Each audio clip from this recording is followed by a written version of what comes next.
세계적인 이슈로 등장하고 있는 재생에너지의 확대와 탄소 중립, 이 거대한 흐름 속에서 한국은 나름의 노력을 기울여 왔지만 재생에너지 사용 비율은 여전히 낮은 수준을 기록하고 있습니다. 현재 한국의 재생에너지 발전 비중은 2019년 기준으로 약 6.5%입니다.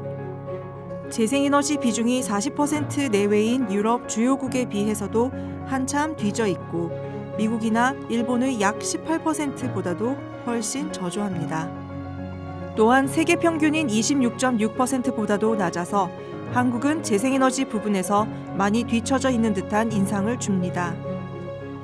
현재 한국의 에너지 믹스에서 볼 수 있는 또 하나의 문제는 석탄 발전 비중이 40.4%로 매우 높다는 것입니다. 석탄은 화석 연료 중에서도 탄소 배출이 가장 많습니다. 열량당 탄소 배출량에서 석탄이 천연가스의 2배에 달할 정도로 많기 때문에 에너지 전환에서 가장 중요한 과제는 석탄 화력 발전을 재생에너지로 대체하는 것입니다. 그러나 재생에너지로 발전량의 약 40%에 달하는 석탄 발전을 단기간에 대체하기는 어렵습니다. 그래서 중간 단계로서 석탄을 가스로 대체하는 과정을 거칠 수밖에 없습니다.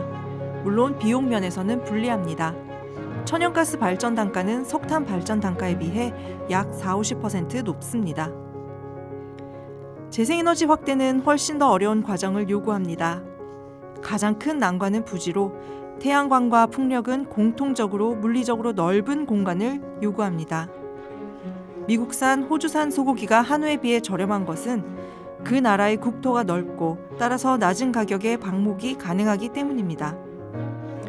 이것은 소고기뿐만 아니라 쌀, 옥수수와 같은 각종 농산물 가격 형성에서도 나타나는 현상입니다. 풍력과 태양광 발전 사업은 바람과 일광이 좋은 넓은 땅이 필요하다는 점에서 농업과 닮아 있습니다. 모두 토지 집약적 사업입니다. 이것이 한국에서 재생에너지 비중이 낮은 중요한 요인 중 하나입니다. 한국의 또 한 가지 불리한 부분은 재생에너지의 한 축인 수력발전 비중이 다른 나라에 비해 낮다는 것입니다. 사실 세계 재생에너지의 60% 이상은 수력발전으로 재생에너지 비중이 최상위권인 나라들은 대부분 수력발전의 비중이 매우 높습니다.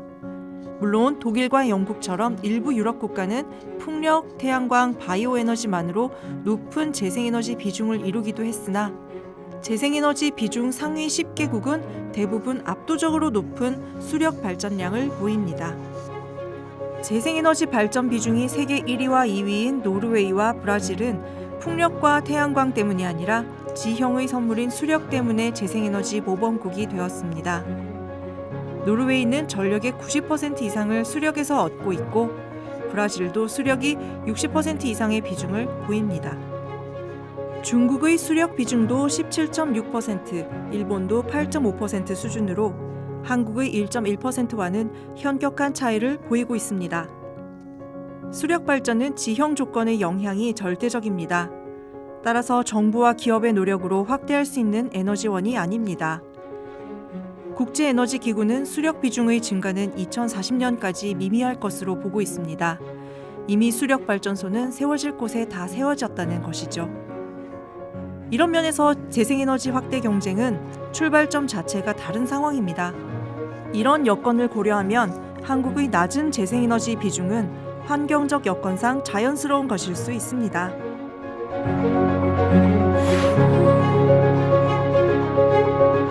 그런데 유럽 일부 국가는 수력 발전 없이도 재생에너지 비중이 40%에 달합니다. 그럼 유럽 주요국은 왜 높은 재생에너지 비율을 보이는 것일까요? 이런 배경에는 자연적인 조건 외에 산업 구조적인 이유도 있습니다. 유럽 주요국은 모두 GDP 규모가 한국보다 큽니다. 그럼에도 불구하고 발전량은 한국보다 적습니다. 2019년 기준 한국의 GDP 순위는 세계 12위인데 독일은 4위, 영국 6위, 프랑스 7위, 이탈리아 8위 등으로 모두 한국에 앞서 있습니다. 그러나 이 국가들의 전기 사용량은 한국보다 대부분 적습니다.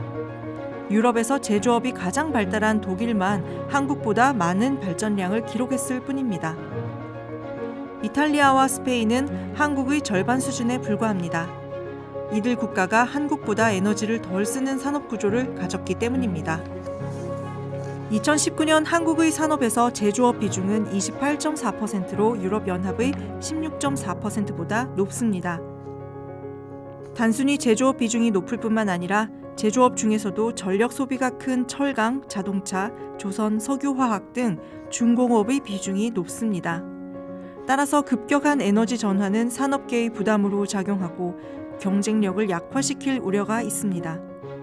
반면 유럽은 원가 절감이나 가격 수준의 영향이 적은 법률, 금융, 관광 등의 서비스업이 산업의 중심을 이루고 있습니다.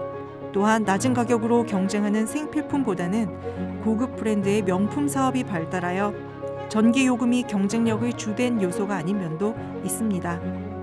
따라서 탄소 중립과 재생에너지 확대 추진이 다른 지역에 비해 상대적으로 부담이 덜했고 지금도 그렇습니다.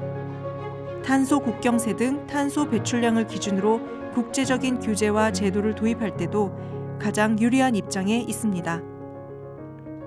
정리하면 한국의 재생에너지 비중이 낮은 것은 자연적인 조건, 산업 구조적인 여건 등이 모두 작용한 결과입니다. 따라서 한국에게 탄소 중립과 재생에너지 확대는 매우 도전적인 과제입니다.